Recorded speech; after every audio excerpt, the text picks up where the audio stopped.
The hardest geezer, Russ Cook. You were robbed at gunpoint, you were kidnapped. Was there any point where you thought this has actually got out of hand? My mindset was run Africa or die trying, and I f***ing meant it. Do you know what I mean? Die for the game. 100% I'll die for the game. He's pulled a car during a marathon, buried alive. Yeah. For 7 days. Joe was saying that you wanted to swim a certain part of the world. This is the most dangerous sea in the world. It's absolutely freezing. There's like a bunch of sharks. That is wild. What do you think is more dangerous? That or your Africa trip? Oh, that. Yeah.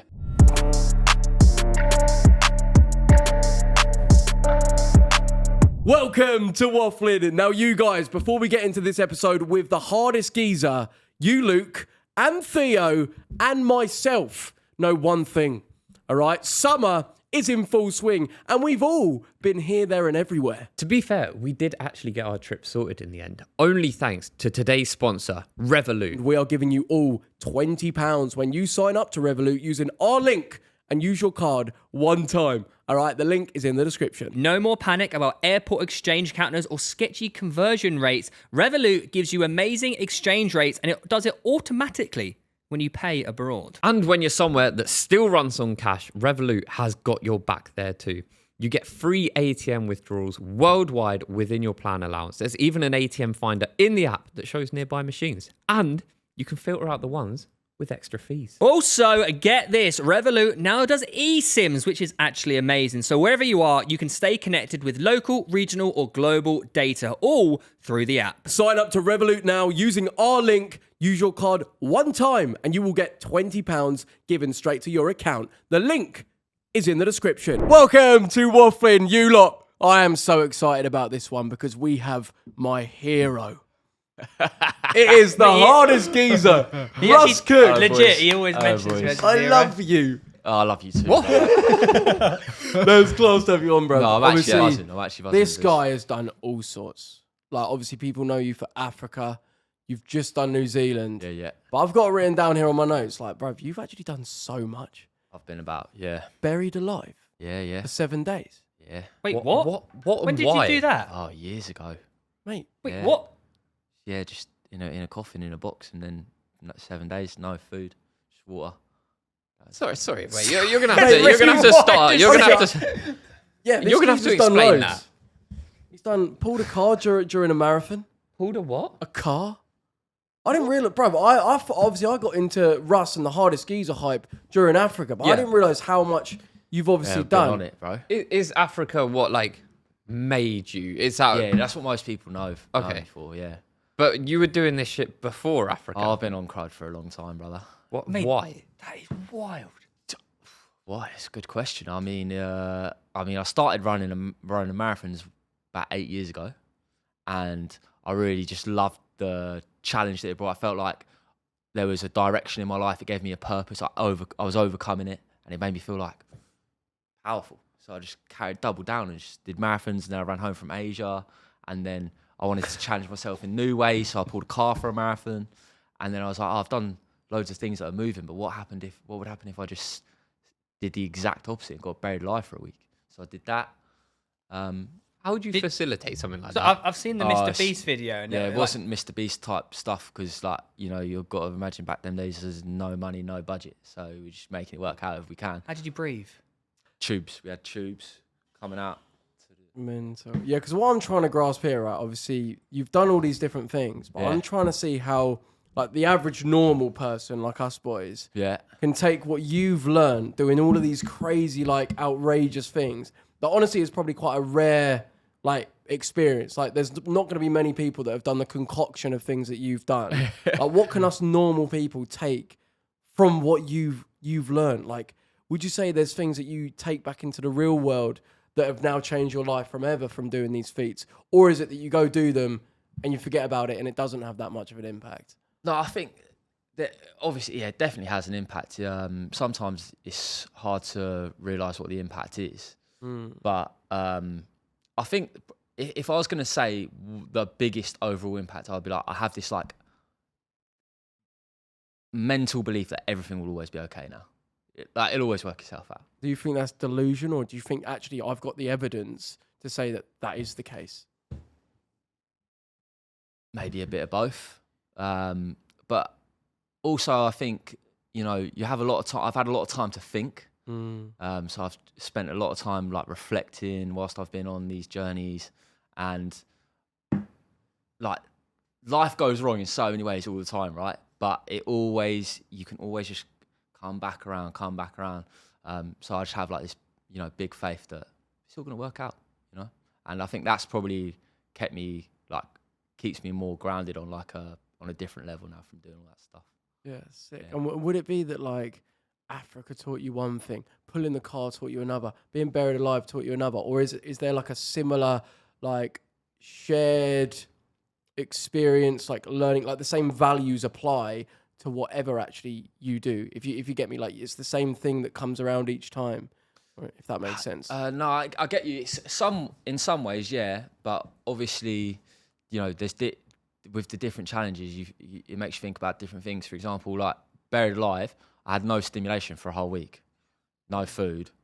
Like I was well hungry. Were you just sitting there in pitch black? No, I had a light on. Okay. But You yeah, find yourself sleeping a lot. Yes. No. Well, I slept a lot at the start, and then after a few days of fasting, it becomes quite hard to sleep properly. So You didn't eat the whole time you were Yeah, buried yeah. alive. So that's not just physically hard, like mentally, that is just like bonkers, and the But- claustrophobia. yeah, no, not really, because like Nah.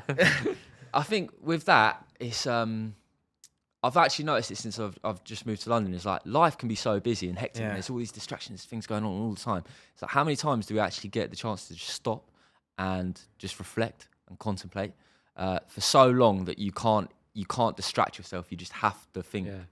So like that really kind of like realigned me and made me like ask questions like, what's the meaning of life? Why am I here? What's my purpose? What can I contribute to the world that's going to have a positive impact? Like, and not just, I'm going to think about that for a minute and then fuck TikTok or whatever it is. It's like, no, let's think about that for 10 hours straight. Yeah. Yeah. It's like a different game. And did you find yourself going deep into those, and like, do you feel that coming out of, say, a box after 7 days Yeah. changed you? Yeah, I found it like one of the healthiest things I've ever done. I actually ever since, I've always said I want to do that every year, and I haven't because I've just never found the time to do it. But like, I really need to try and prioritize doing that. Like, just once a year or something, just go and have a week of no eating and no distractions and no stimulation, and just think. But Do you not in a think- box. Do you think that like makes you go to like what your how do you say, like revert to type, like your genuine pure self gets to resume when you take away all the shit that comes with like the modern it's day like a hard world? detox Yeah, like that. of stimulation. Do you reckon you crave that? Like that's part of like what the running is as well. Like you're I actually think so, looking man. for that like reset, because actually operating in the real world, trying to like socialize with people that you don't want to socialize with, like Yeah. doing things you don't want to do, actually just creates this like world that you don't actually want to be in. Big time. Whereas like pumping yourself with endorphins and just being with yourself, like running, like you actually get to be you. Yeah. No, I think that's probably it, to be honest. And like even like, because we've seen each other a couple of times in the last year, and like even but during both of those occasions, I've been like very scatty. Like there's just been so much going on. I'm like, fuck, my Yeah. life's changed so much. Whereas having that time to really like reset and detox from everything kind of just brings that balance back in, I think. So it's a weird, I guess it's quite a weird way of doing it. Yeah, because But- I do wonder if like, because you've now found that's almost like your place of peace. Obviously you can keep doing running, but do you think you're going to crave these like outrageous expeditions for the rest of your time? Because how do you stop now that you've been exposed to that and you Yeah. realize actually that's what feeds me, gives me energy, makes me feel like I'm me? Yeah. How do you now just put that down ever and go to the real world? I mean, it's a tough one, man. Like, I've kind of been like wrestling around with those ideas for a little while now. I think the thing with like Africa, especially, or even like the stuff that came before it, was my desire to do them was so strong. Like I say to people, like when I was on the start line of Africa, my mindset was run Africa or die trying, and I fucking meant it. Do you know what I mean? Like I was like, mate, die for the game, 100%. I'll die for the game. Whereas now, I don't. If you said to me like, go and do a sort of run across the country, or something, like yeah, cool, I'll go and do it, but I don't think I'm dying for it. Do you know what I mean? So it's different kind of mentality, and you can't really beat that kind of potency of mindset when you're like, I will actually headbutt through this brick wall right now. Is that because your perspective has changed on what is challenging to you now, or is it not to do with the challenge? Do you know how, like, especially in social media, someone will do a half marathon, then they do a marathon, then they do a half. It's always one thing after another, and I fall myself into that trap as well. Yeah. But yours is so extreme. You've gone from running home from Asia, running across a continent. It's always like people fall in the trap of one thing after the other. How do you deal with? You can't keep topping it. Yeah, because I think that's maybe one of the only drawbacks that I've had. It's just like things start to feel really novel. Yeah. Like even the idea of going around a marathon at the weekend, it's like, oh, it's a novel. Yeah. It's like, and it's like, it's not. It's not, yeah. But it feels like it is. So I think I've tried to kind of, I'm in the process at the moment anyway, I think, of trying to like reframe things, and also like recognizing that like maybe some of those challenges that I've done, they were big life achievements for me, and they were kind of a big part of my journey, but that doesn't mean that is the only like story arc of my life to go and just batter myself and try and achieve the most that I personally can. I think there's a lot more to be done, like with helping other people on their journey and that side of things that I'm like going to start doing a lot more. So I think it's just reframing it, man. Like, you know, Africa was a mad one for me, but if I go about my life trying to top that forever, then I'll just end up dead. Yeah. You know? So Probably gets to a point as well where like the achievements for yourself can only give you so much pleasure, and you've probably got to a point where you're like actually giving to others and helping others actually gives me way more like fulfillment than just self-fulfillment, right? Yeah, big time. We at the start of the year, we took a bunch of people to Kilimanjaro, 5 people that like wouldn't have really been able to do it otherwise, and we've actually just finished the video for it, and it's the best video we've ever made, and it was like one of the sickest trips ever.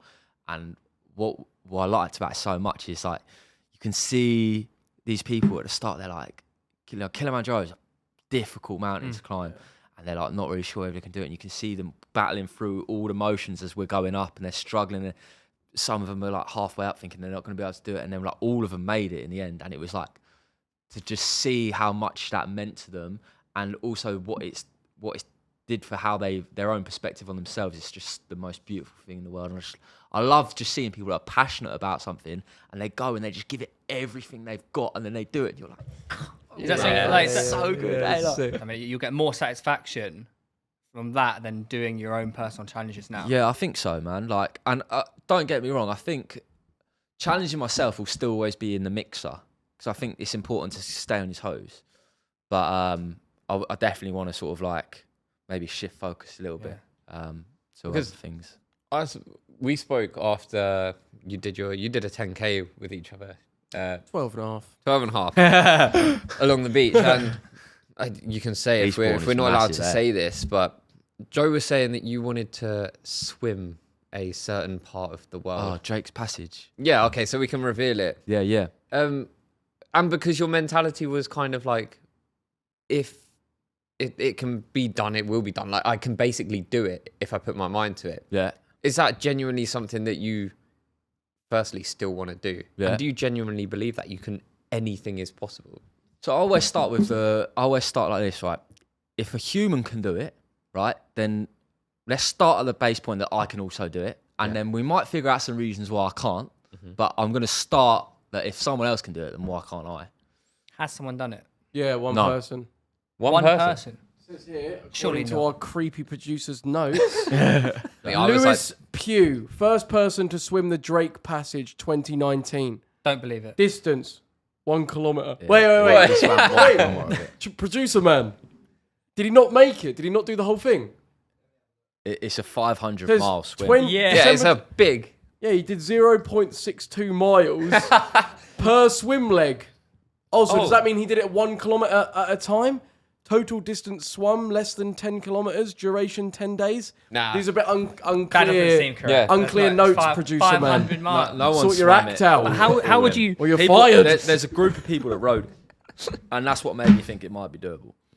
If you can row it, I'm like, you could So probably... it's 500 miles. Bruv, Yeah, about it's that. big waves. They're going to kill you. Yeah, this is the most dangerous sea in the world. It's absolutely freezing. There's like a bunch of sharks and whales and shit that are going to try and kill you. It's the Even the sea only... captains don't like going it's around there. the They only- literally created the Panama Canal so They don't have to go through it. boats didn't have to Yeah. go It's through the it. only capsize all the uninterrupted time. part of the sea. around the world. There's no land that blocks that sea going all the way around the Earth. That's why it's so dangerous. But also, bro. like, even just like a logistical way of doing it, you can't, like, you know, like when you've done your runs, you sleep in a wherever and you actually like rest. Yeah. How do you find, like, for example, Ross Edgley's swimming around Iceland right now, right? Yeah. They have a way, because the sea's not too bad, they can figure out where their land point is, or where they stop swimming and where they start swimming again. How the hell do you do that in Drake's Passage? You can't anchor to the bottom of the ocean. Nah, but you could GPS coordinate it when you get out and then go back there and Wild. So you have But you thought can't go about back this there. properly. Yeah. So I don't know if it's possible. I'm not saying it's possible. I'm saying I think it might be. And if it is, then this is how I'd do it, right? So you start obviously in Antarctica in the South Pole. You get to the peninsula. You got 500 miles of sea to swim. Then you get a couple of fat off boats that are like, and a couple of really experienced teams to carry you through on these boat passages. You swim about 20 to 30 miles at a time. Get out, sleep, warm up, get back in, do another 25. Wait, what does it mean by get out? Get out, go So where? you get out the water onto the boat. Okay. You mark the GPS, and then you come back 6 hours later or whatever when the tide's good, and then you kind of go with the tide and you make it to South America. You get a mad heated wetsuit that means you won't actually freeze to death. Yeah. And I think it's maybe doable. Bear in mind, my Antarctica is minus 60 degrees centigrade. But you go in summer. Go in summer. It's not as bad. Current. And you wait for the optimal weather window. It's not going to be great, but how many days would it take? Loads. Probably, if you're looking at 20 miles a day for 500 miles, what's that? 30 days, 25 days. What do you think is more dangerous, that or your Africa trip? Oh, that. Yeah. Mate. And you want to do that as part of like a wider thing, which is pole to pole. So starting at the South Pole, so you have to cross that Drake's Passage. Yeah. And then after that, if you do survive, Yeah. you then have to run the whole of the Americas, which is every single type of terrain there Wait, is. from like you've Patagonia, then the Andes, then the Amazon, then Darien Gap, which is like a drug cartel. Yeah, you'd controlled go for area. Darien Gap. Super dangerous. Yeah. You've got the driest place in the world as well, which is the Atacama Desert that you'd have to go through. Can't be that bad. It can't. it can. And then like the Arctic Sea is thinning, so like you may think Hold you're tight like, till winter, then it freezes over, and then all you've got to do is avoid the polar bears. just the simple thing of avoiding polar bears. Mate, that's class. And I just want to know, like, so this for you, you talk about it nonchalantly. Yeah. Like it's going down spoons. Yeah. Like you literally do talk it in the same tone. And I'm like, how? And why? How? What do you mean? How have you got to a point where you can see that? Is that just from the evidence of doing these other expeditions? Yeah. Or is that just like, in order to do those other expeditions, that's always been your mentality? Pretty much. Like you got like when I remember when I first said to like my boys and that I was going to run home from Asia by myself with like a hammock in my bag. They're like, "You're going to die, mate. What are you fucking doing, you idiot?" And I was like, "No, it's going to be fun." And then it was all right. You know, can't get into a couple of hairy situations every now and again, but it was, we made it out alive. Same thing happened in Africa. I was like, "Oh, I'm going to run a link for Africa through like all these dangerous countries in the jungle and the desert and everything. And I've got no money either, but I'm going to get some at some point." And everyone's like, "Mate, you're fucking what are you doing? Like, you're going to die."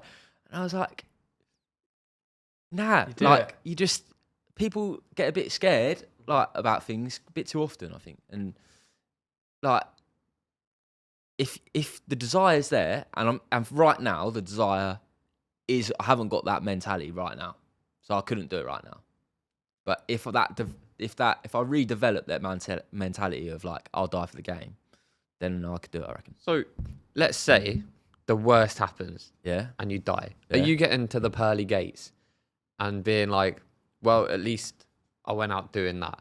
Or do you think there'll be a part of you, if like you're able to, that would be like, I actually wish I hadn't have done that? Like if one of these expeditions genuinely took your life, do you think that is something that like, the afterlife you will be like, well, I'm glad I did it? Well, yeah, that really comes into the desire element of it, because like at Africa, at the start line of Africa, I could have honestly answered that question and said, yeah, it's worth it.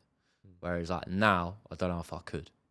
So what is the difference? Like why now no and why then yes? Because I think that's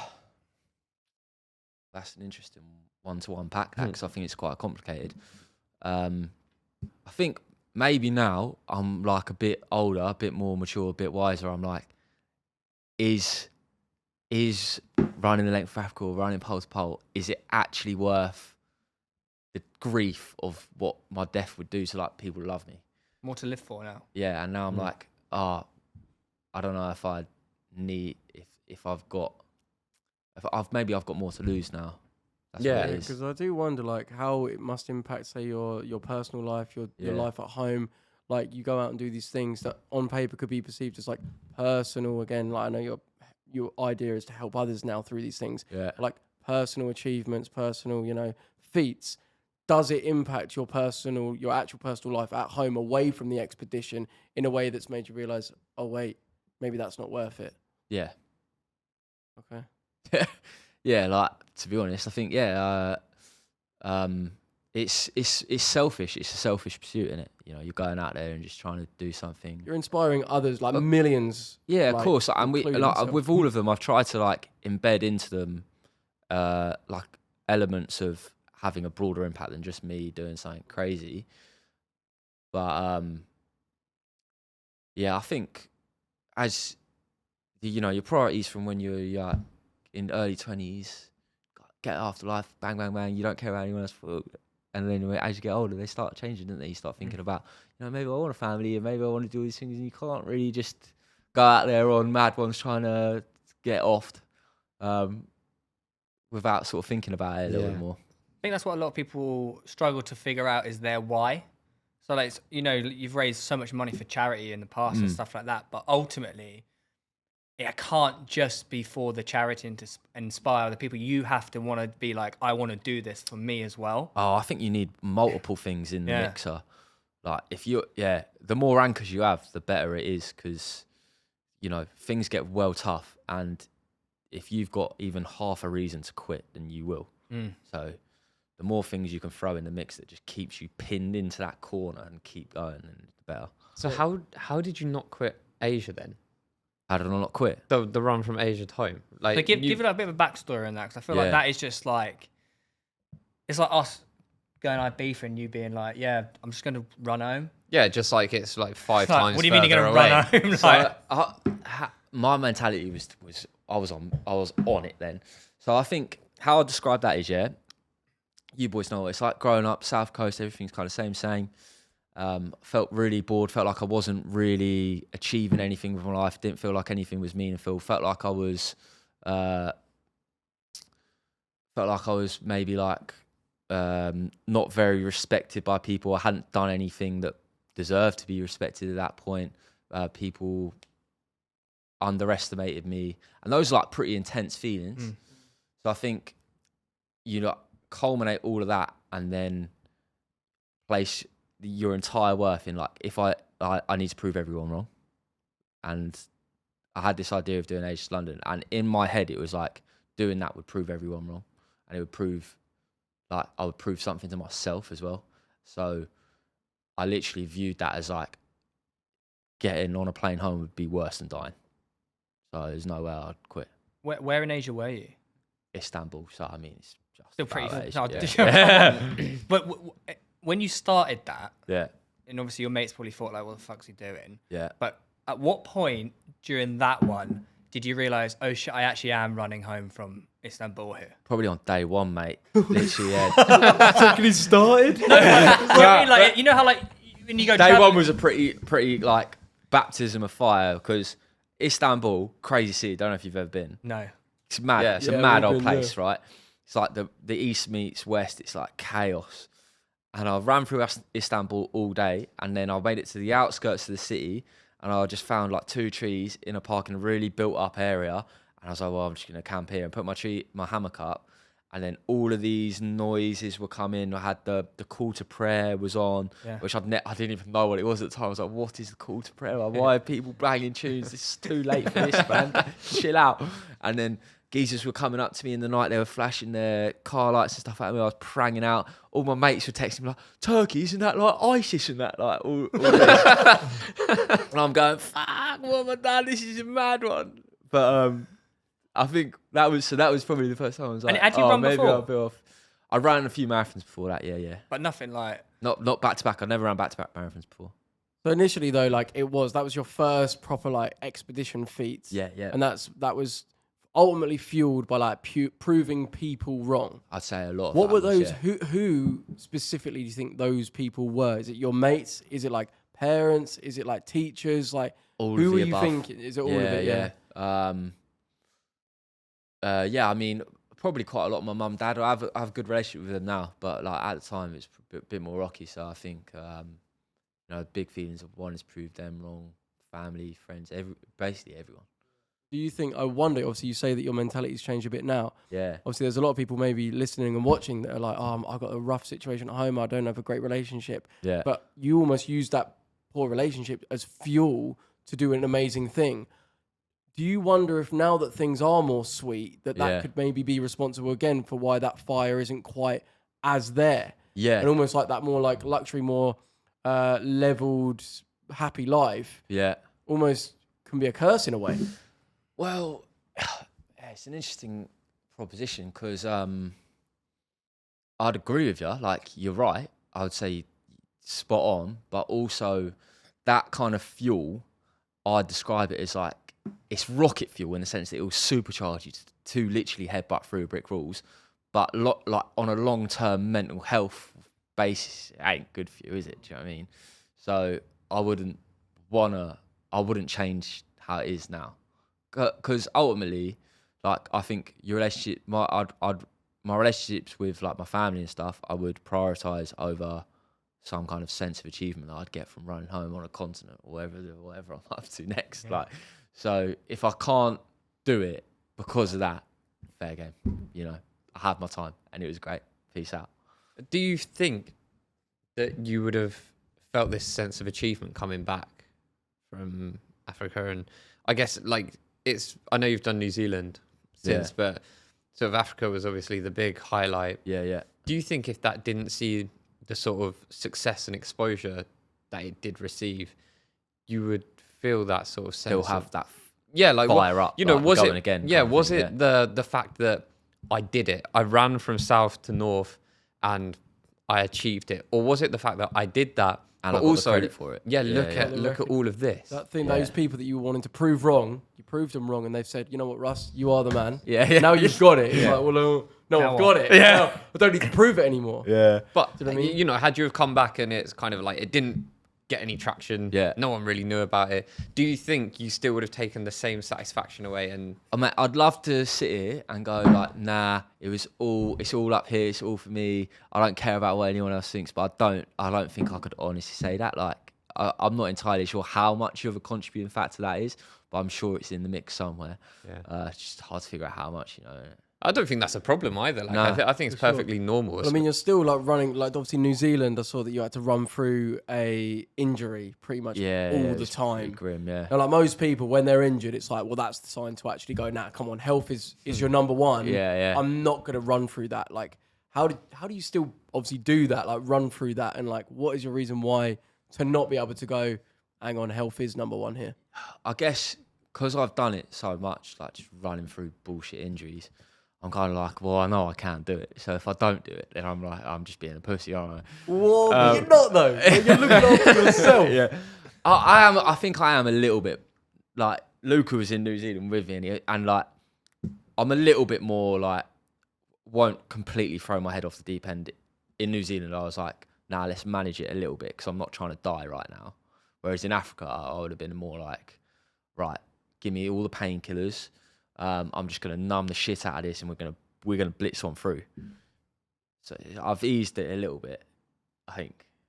Have you come back with anything that is like any long-term diseases? pain? No, but is it like, whoa. Well, when you came back with that thing that just made you not want to turn up to work. I thought it was malaria, right? Just laziness. But is it like, are you pre-existing now? Not pre-existing. Is it like, are you existing now? Yeah. With just like injuries for life?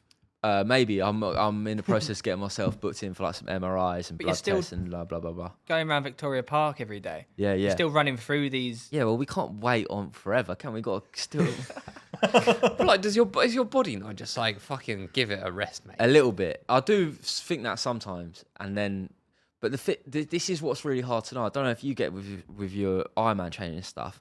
It's like, because all of these little messages pop into your head all the time of like, oh, I can't be bothered, don't want to do it. But like, maybe I'll have a rest day. And it's really hard to differentiate between what's real and what's not real. Because sometimes, the amount of times I've had those messages and gone, right, they've popped into my head, but right, let's get on the road, give it a go for an hour and see how we are. And then after an hour, I'm like, oh, it's probably all right, just going. So it's like, what's it? Am I being fugazi? Your body's definitely Is it even real? Your body's definitely more capable than your brain thinks. I personally think. I think there's a lot of times like it's obviously nothing compared to what you do, but I wake up and like my legs are they feel so fucked and battered. I'm like, there's no way I can do my training today. Yeah. But then as soon as you start, you have a coffee. You get yourself stretch going. Out a little half bit. an hour in, you're like, oh, this is fine. Then you're giving it everything. You're Yeah. like, oh, you can go further. It's what the 20% rule, isn't it? Is that a thing?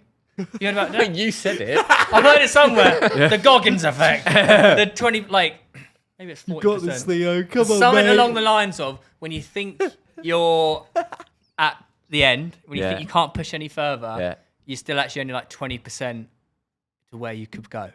Yeah. So you've got another 80% in the Mate, tank. Gandhi said that. I don't know. Something along that line. No, but I think that's quite interesting because I look at I watched your videos when you were going along, and I thought, like, how is he? I wake up sometimes and need to go to the gym, and I'll be like, nah, I'll just I call still it a get day. that now, though. Yeah, but I was watching you during that period, and I thought this guy must just be built different because he's just waking up and doing it. I assumed that you just didn't have anything in your head saying, don't do it today. Oh, no, there's a bunch of them ones going in. But it's like what I was saying, like, you're pinned in by so many things. It's like, for me to have actually not run a day in Africa, that means I'd have to woken up, right, told all the boys, boys are just, I don't actually fancy it today. So that's embarrassing right there. Two, there's a bunch of people now following online. I'm going, like, I know I'm trying to raise a bunch of money for charity and like run this whole Africa thing, but actually I'm just like, I can't be bothered anymore. Like, there's my own pride of it all. Like, there's so many different things that keep you pinned in. Yeah. It's like, I like to remove any friction that could make me ask the question, should I go out and do it today? Just like try and remove that, because we're all human, and if you ask me that question 100 times, even if it's only 3 times, I'll say yeah. And then so it's just like, we need to get that question off the table. Just get it out of it. We just need to go. Yeah. So is that's kind of your mentality, like just fucking do it. Just box me in, don't give me a choice, and then I'll just fine. But how do they do that if there's no one else around? Yeah. How do you motivate yourself? If there isn't any of that, there's no spotlight, there's no cameras, there's no one else, no one's to judge you. Yeah. It's just you. How do you box yourself in to make sure that You can't. There's still loads do of it? ways you can box yourself in. Like, so one of the easiest ways to do it is just go and tell people what you're trying to do. So accountability. Yeah, So the yeah, second yeah. you put it out there, Yeah. I'm doing So this. exactly. Okay. Yeah. So if you're trying to run a 10K, if you keep it in your head, then if you say no to that 10K, the only person you let down is your own head. You're just like, oh yeah, sound, I can let myself down. That's fine. If you go and tell everyone, that boxes you in. So Okay, that's like number one. Counter argument to that. Go on. Obviously, nowadays people are saying you shouldn't value what other people think of you so much. You shouldn't be dictated by what other people do. Our last podcast, we were saying like, the old people that go on the nudist beach and come walk around with their chopper out all the time. You know the people in David Lloyd, those old men. They don't give a fuck. Yeah. They don't care Balls what on you the think knees. of them. Yeah. Is it like if you start valuing what other people think so much, you're dictated by them? Is that also a bit toxic? No, I think it's pretty normal to value. You should value what people think about you, Okay. like to some degree, because otherwise, like, you would be pretty socially inept. Imagine if you actually didn't give a fuck what anyone thought about you, and you just like, I just bowled into the room today. I was like, oh, fuck off, Joe, you twat. Yeah.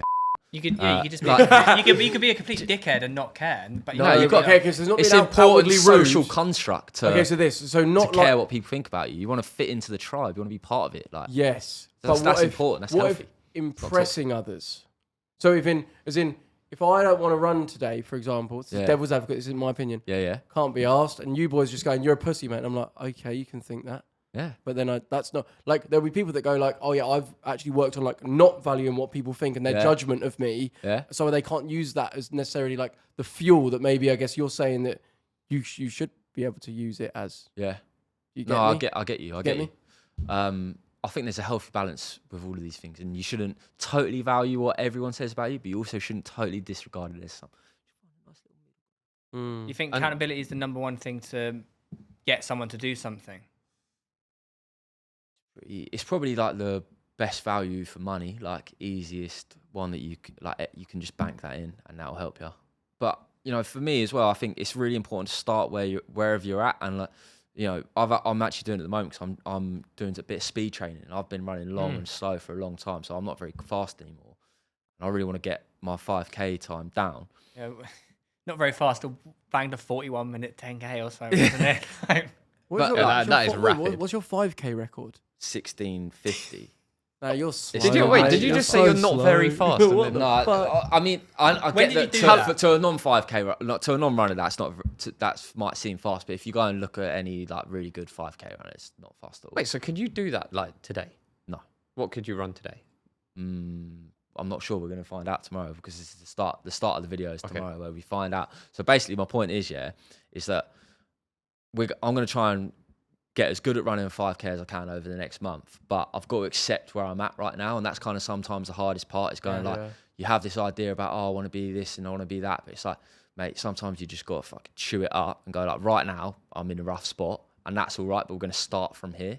So like, if someone was like really fat, really unhealthy, really lazy, and they were like lying around in bed all day, every day, didn't work, nothing, like the place to start is like where they're at. So it's like, if someone's just starting the running journey, I'm like, listen, mate, just get up off the sofa today. That's your only job.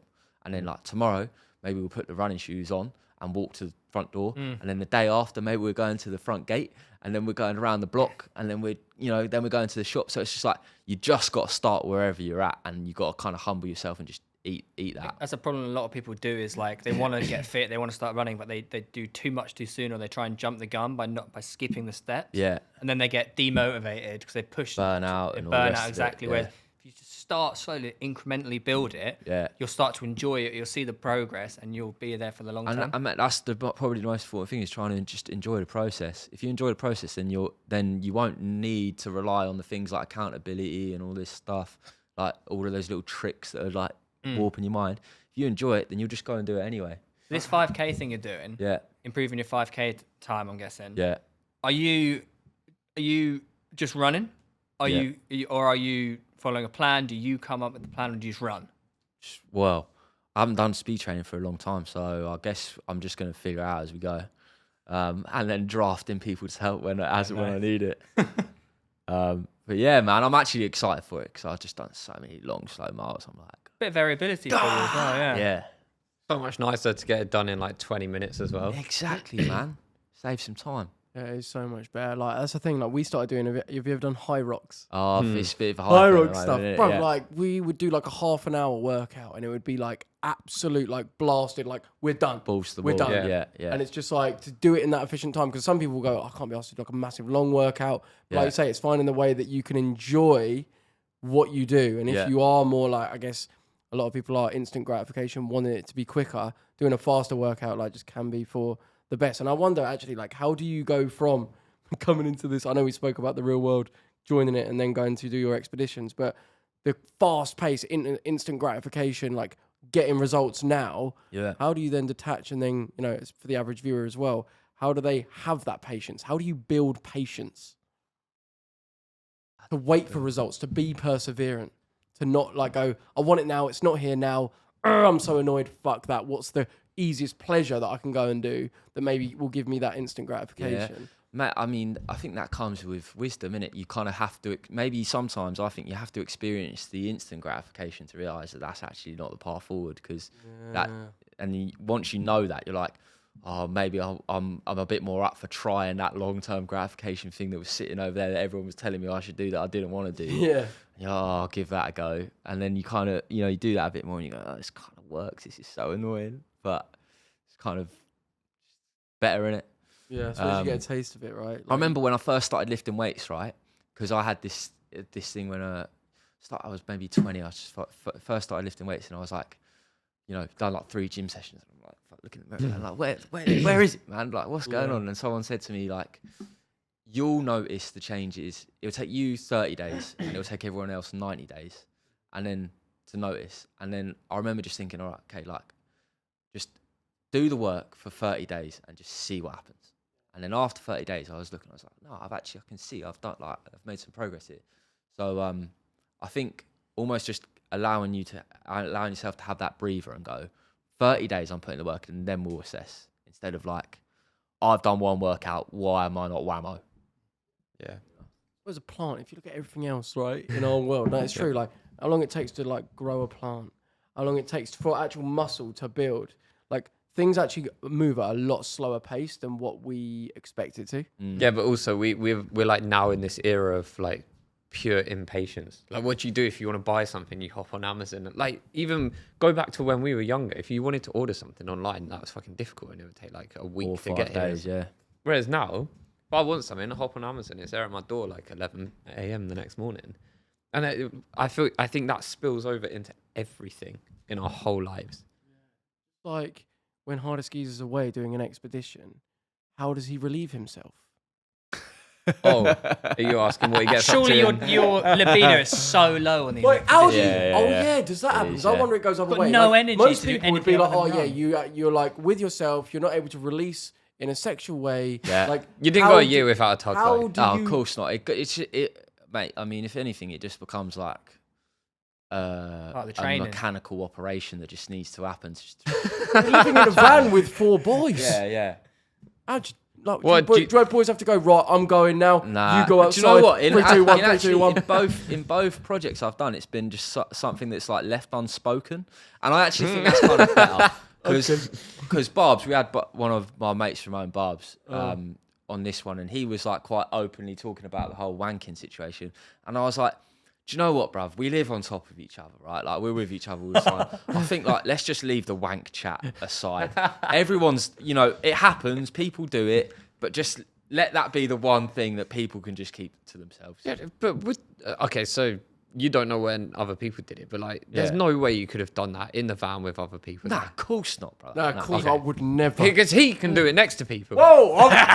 He has done it next to people. Yeah, when we shared that, when us three shared that room in, was it LA or Miami? I can't remember. Oh yeah, you're a Yeah, freak. you're making it up. No, You you like the bed, man. we had like 3 separate beds. Yeah. Disgusting. What, in full view of you, though? Or what? Yeah. No. Well, so I was middle bed, Theo was we on my can fucking right, hear it. Look, and then he just knocked one out. I got into a habit. If right? anything, weird. that's quite like that actually tells everyone like how like much Joe like No, it was values so the weird. friendships. He's like, I'm so so comfortable with comfortable. these boys. So that no, I I'll don't be even real. mind I had a cracking. problem, right? I got into a habit, and many lads will relate to this, where I couldn't go to sleep at night without it. We're in the room and we can just I see you going. couldn't, so I had. How did you get out of that, or are you still in that game? Oh no, I noticed how like wanking actually has like real negative effects on me. Yeah, Like it almost like takes like my soul. yeah, Like yeah. actually just fully does. Yeah. Is that So, yeah, wanking I or is don't that wank. watching porn? I dunno. Have you tried it over No, I a have, picture or like- a video of a No, significant other? I think I've done it like a few times, like without stimuli, but as in, I'd rather now just leave it to like the real thing. I feel like that's far more like actually what we're meant to do. But then saying that, like the tribesmen I met in the Amazon rainforest who don't really have all that stimulation and whatever, they constantly spoke about how much they wank. Really? And they're just like Really? actually living in the jungle. In just Uganda, like- yeah. No, that was Amazon in okay. in Guyana. Yeah, they just do it like constantly. And I made me think, like when I was out in nature, it actually enhances your libido. There must be something in the energy. You're getting something from the plants, talking to the trees. For you though, surely you're getting in from these runs, like you've just clocked 90k. Yeah, Surely you're just like fucked. yeah, pretty much. You just go bed. Yeah. Go, babe. You just go, you don't need to have a wank. Yeah, No, but if Not you're want away to. for how long were you away for in days? In Africa, Yeah. 14 months altogether. Yeah. Do you see what I mean? It doesn't matter how tired you are. At some point, you're gonna. Yeah, need a like tug. it becomes just like a pressure chamber. Like you need to release it every now and again, but like it's not something that's really like on the tip of your mind. very often. I was gonna say. It is what it is.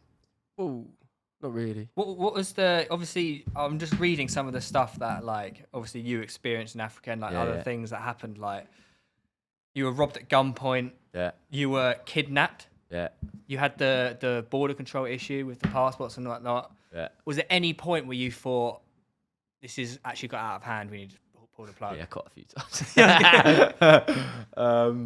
Oh yeah, man. I mean, on all of those occasions, I probably thought this has got a little bit out of hand now. It's got just a bit. Yeah, mate, I think it's one of them where at the start of the project, obviously I knew that all of these kind of things were a possibility and they were on the table, but I was just trying to prepare the mindset for like,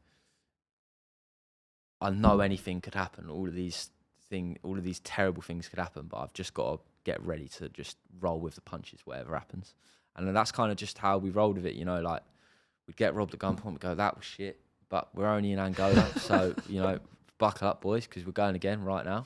So off we go, and then another bad thing would happen. We go, nearly died that time. We should probably learn about this one and go, all right, yeah, let's make a few adjustments.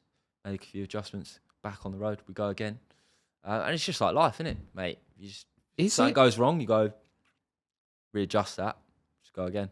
But was there not part of you that was thinking, I've put myself in this situation, I could just remove myself after being held at gunpoint? Are we not then just terrified to go out every time? But you have I did get security. some anxious moments, yeah. No security. I did have Gustavo, though, who was an absolute weapon, so that's kind of security, isn't it? For those who don't know who Gustavo is, I got him. He came in Republic of Congo. He's an ex-Dutch paratrooper, speaks 5 languages. He literally talks like the Terminator, walks around. He's a proper, you do not want to mess with Gustavo. And his real name's Hoos. Did you have any trouble after you got hold of him? Far less. Really? Yeah, he's a presence, mate. Honestly, I could bring him in the room now. You'd be like, oh, okay, this guy's on it. Yeah. Serious boy. I remember hearing the story of you being kidnapped and just thinking, why are you carrying on?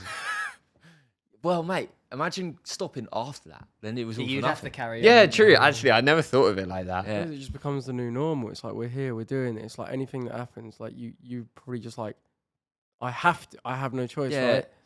Mate, I think the thing is that quitting was never really an option in my head. I like never even contemplated it. Yeah. So if you try and put yourself in that mindset, like when something goes wrong, your mind doesn't even wander to, should I quit? It just wanders to, oh God, that's over. Sweet as, let's carry on going. You would have, obviously people saw this as it was happening. Yeah. What were your family? Like, you would speak to they were pretty scared, yeah. They must have not been able to sleep at night. Yeah, my poor mother, man. Oh. How do you recruit people to actually be okay to do this with you? Yeah, that's what I was wanted to ask. It's that. like, I know, like, you at the beginning of Africa, right? You got rid of someone. Yeah. Was that because like they weren't as up for it as you thought, or is like, how did you go about recruiting them? How did you decide that they weren't okay to continue halfway or partway through the expedition? So, I guess you're selling the vision to people, aren't you? Right? Mm-hmm. And I wasn't like trying to sell any dreams to people. It wasn't an amazing proposition. Especially at the start, it was like, okay, boys, I can't afford to pay you yet. We're hoping to get sponsorship at some point, but there's no guarantee, so you might not even get paid. You're going to sleep in this IV Code Daily old school minibus that we're going to put 4 bunk beds in and live out of for a whole year. I need you to edit or make videos literally around the clock. We're going to basically be working like 18 hours a day. We're going to go through some of the most dangerous places in the world. You might die. You won't see your family for a year. And we're going to have to eat like shit off the side of the road. So like, if you're up for it, I was like, those are the bad points. I was like, here are the good points. Like, I'm going to become the first person to run the length of Africa, and we're going to make like one of the sickest pieces of content like ever, and we're going to put it on the internet. It's going to be unreal. We're going to raise £1 million for charity. We're going to have like a sick impact to inspire a bunch of people to go and get afterlife, and we're going to have the best stories to tell when we're old if we do it. So it's like, they're quite heavy hitters. Like to the right people, they're like, fuck Russ, I'm in. And I really tried to wean people out because I didn't want anyone half-arsing it. I knew that we were an underdog mission to get this thing successful. I needed everyone firing on all cylinders with everything they had, and we might have a sliver of a chance. So it was a lot of just selling that vision to the team at the start, and then just doubling down. And like we had this like mad culture amongst us where it was like working literally all the time. Every day for 12 months. Every day, yeah, like relentless. And also just we'd overcome anything, basically. It's interesting that there wasn't more people, like you got it so right, like majoritively, like in terms of more people didn't go, I didn't want to do this anymore, because like it's all good you having it. Yeah. You're very special, but to find a team, bearing in mind this is the first time anyone's gonna ever have attempted to run Africa like you did. Yeah. Like, yeah, I'm surprised that you didn't have to recruit like more people. Yeah. Like, what actually went wrong? Like, why did you have to get rid of someone? So it was my decision, and it was basically I made the decision because I thought it was the right thing for the project. Basically, I just we had a girl at the start, but I didn't think I basically just didn't think she would be able to make it in a way that would allow us to achieve what we wanted to achieve. And it was a really tough call to make because she committed quite a lot to the project. And mate, I mean, these were some of the business elements of running a team, which I'm sure you boys have like experienced in your own careers and stuff. It's like, it's not fun, it's not nice. It's like actually the worst part of the job is when you know someone really wants to do it, but your gut reaction, and you're the leader of the thing. Your gut reaction is like you just don't think it's right, and you've got to let someone go. It's like, oh, it's rough, innit? But You've got to do what you got to do there, because you're about to go through a year of just hardship and pain. yeah, And you can't have these stresses on your shoulders as well as what you're doing. yeah. All you need to do is be able to just concentrate on running every day. Yeah, exactly. And everything else needs to just run like clockwork. Yeah. How long was she with you? She was on pre-project planning for a few months, and then came out to South Africa, and then about I can't remember, 2 or 3 weeks into being in South Africa, we waited another like 3 weeks until we could start, because we were getting the van shit from the UK. But so in that mid interlude bit, so about Was there something in particular that made you think this isn't going to work? I wouldn't want to go too personal with it Yeah, publicly, because like we've kept things super cordial, and like she was a great person, and I wouldn't want to like say anything that could be perceived as slander online. Yeah. Like she's off doing her own thing. Like best of luck to her. But like, you know, essentially it just boiled down to like I didn't think it was the right fit, and I didn't want to, you know, put anything that we'd worked to in jeopardy. Yeah. So you end up doing it, Yeah. which is kind of wild just to gloss over after a year of your life running across the country. Yeah. And like your normality for this period of time was just running these kilometers every day. Yeah. Going through shit every day. That just became normal for you. Super normal, yeah. And obviously your body would have gone through so much, your mind would have gone through so much. But you get to the finishing line. Yeah. How did that actually feel? Was it Bruv. was it amazing, or was it underwhelming? How does it feel for you? No, it was like,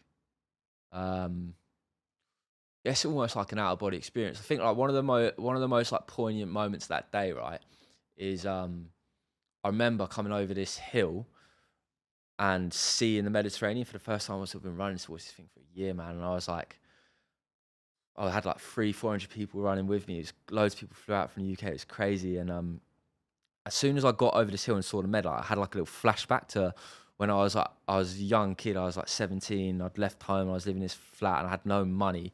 And I remember coming home from work late one night, and I was like tired and just knackered, wanted to just eat some food and go to bed. And I opened my kitchen cupboards, and I had a tin of new potatoes from Lidl, and it was like that was my dinner for the night. And I was like in a really tough spot at that age. Like I felt like I didn't have much guidance. I didn't really know what I wanted to do with my life, but I really wanted my life to mean something, and I really wanted to have an impact that was positive. And I just felt like I couldn't really affect my situation at the time, and it was just like this big stuck feeling. And I remember like eating those new potatoes. I fucking hate new potatoes. Well, little like 30p, and I was like, this is shit. But like one day I'm gonna look back on this. It's gonna be like I'm gonna have done something that's made it worth it. And then when I got to that, you know, I crossed that hill and looked at the Mediterranean. We raised £1 million for charity. I had a bunch of people running with me, and I was like, I think we've made some movements now. You know, like all of those kind of like hard times that you look back on just become so much more powerful, and you're actually like really grateful for them, because they were all part of the process, they were all part of the journey. So it was a super special day, man. Like, yeah, it's kind of because it's been a bit of time now, I can look back on it a bit more like nostalgically and be like, yeah, that was actually scenes. I fully cried at that video. Yeah, like, mate, it was unreal. And actually, throughout your journey, like I almost remember where I was when you were where you were throughout the continent. Like, and I remember being in Thailand trying to do a cycling feat because I was like inspired by you, and it was just like, you know, if you can do this, then I can do this. Like across the board, like whatever I was doing, like you were so inspirational. Like, and just like how like normal you are. Yeah. Like how like just like jokes. Obviously, you're from where we're from, like big up Sussex. But it's just like, yeah, man, like it's so sick. Those stories like yours that you obviously would have got messages and saying you've helped me with this, but there's so many out there that you would have no idea about. Yeah. And you don't know how many people you've actually affected and touched. Nah, Matt. I mean, it's crazy to think about. What about that bloke who? The yellow shirt guy. Oh, fucks me off. Well, the geezer that crossed the fishing fuck line me right just off. before yeah. Russ I was in gonna Africa. I was going to say about that. That actually made me livid. Yeah. Did It was fuck you me. off? I was in a mask. Oh, I was thinking about other. I wasn't that, but I think other people were more bothered about it than I Yeah. was. I People knew were he was just triggered. got a bit overexcited, didn't Yeah. investigate. But, He got excited. Fucked him off. just didn't quite have that sprint finish. Why do you think I'm doing the speed training now? Oh yeah, to beat him. Yeah. You're speaking of new potatoes, by the way. Yeah. Like obviously, like What are these shit segues? obviously what you eat to do these like Yeah. crazy Yeah. things. Obviously, you smashing like I don't know. Yeah, like what do you eat to do it? And let me guess, anything as much as Pretty possible? much anything as much as possible. Do you yeah. shit yourself as a result? Does it make your Occasionally body shit operate myself less does good? happen. Why didn't you only Yeah. eat purely whole foods Well, during mate, these we're running challenges? through Africa. You're running through bloody Canary It's Wharf. probably it's probably easier to eat whole foods in Africa than it is in the UK. To be fair. There you go. What was my? So I'll talk you through some of the weirder things I ate during the project. So we ate snake in Guinea. Good. Really? Yeah, minging. Mm. Minging. I don't know. I feel like it could be one of those nice things that like quite meaty, not very fat. chicken. People say that when they try That's to do frog They it. leg. say like everything. That's frog's That's legs. fucking everything, mate. Crocodile. I've had croc. Really? Tastes like chicken? Fishy, Kangaroo. fishy chicken, and monkey. We had monkey, which actually did taste like chicken. Howler monkey, Not monkey brain. baboon. No, monkey. Which yeah, one? Just straight up monkey in Cameroon, I believe that was. They, Feel bad. no, not really, because it was.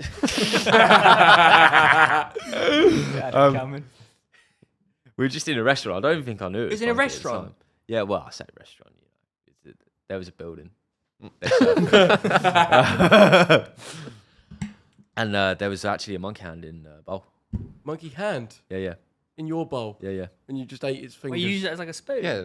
No, Nah, he ate just- it. I think it was Use like the hand decoration or as a something. I'm not sure. Oh, that's grim. Yeah, just went in Rome and all that. So you They just shoot monkeys out of trees out there. It's kind of mad. You'll see. Like, I'll be running through a village or something, and one of the blokes would be like, they'll shout something, and then all the blokes come out with their muskets, and they'll just bowl out, and I'm just like picking off monkeys out of the tree. What? But surely, like, boys need the you lot protein. would have to like stock up on so much food because you're sometimes in places where you're like in the middle of nowhere, there's nothing there, nothing to eat. Yeah, we would do that. So you just like raid a petrol station or something. Oh no, they have supermarkets. Occasionally, it depends what part of the continent you're in. So like, if you think, well, I think a lot of them, like a lot of the old French colony countries, they have like some pretty decent French supermarkets. Really? Yeah. Super what were you expecting? I didn't expect them to have a Super U. Super you? Yeah, a French supermarket. No, I don't think there's a super U. Carrefour, they had a few Carrefours. Really? Yeah. Gonna go there. Yeah. So go there. I was obviously sponsored by Huel, and Huel sorted me out a lot of food, which really helped because I was getting food poisoning loads. And then I had when Huel sponsored me, I had about half my diet was Huel. That was decent. Gary Neville would love that. No, he would love it. How many calories were you burning a day? About 6,000. 6,000. So Yeah. like, how do you Well, how do you you manage to eat all of that? Like, is it mostly what just Huel You shakes or a little try of your sweeties? best. Oh, I love sweeties, so I'd smash the sweeties. Haribo's getting bad everywhere. But you can't just try and get it in wherever you can. And obviously, you can't always do it. So I lost a lot of weight. But by the time I finished, I was an absolute rake. Yeah. So, And going back into like normal life, then were you still just like having the cravings to eat like that because you come accustomed to it, big right? time, Surely yeah. you became a chubby monkey. Oh yeah, brother. I mean, when we went Saudi, and I was pretty chunky. I was about 85 kilos then. It's pretty large for me. No, yeah, because how tall are you?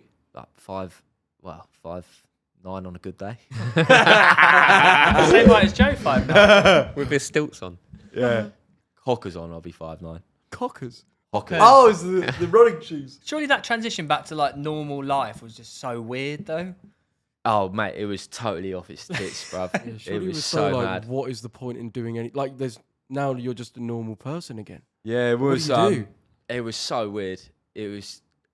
I remember coming back to London and just looking around at buildings and stuff, and everyone just cutting about their day. Like, I'm looking at buildings, going like, a human built that, man. That's crazy. Like, It is quite weird. Like, it's like, you know how like we say like I did it for a year, and it's so easy to think a year's not a long time. But it's long. yeah, when you're living it. Was there any part of you that was like, I could not come back?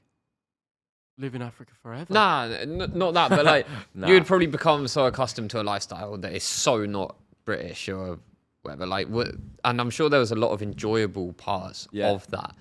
Was there? So there wasn't any part of you that was like, maybe I don't come back to England. Maybe that's not for me. I'm going to go elsewhere. No, I think actually the experience made me appreciate the UK a lot more.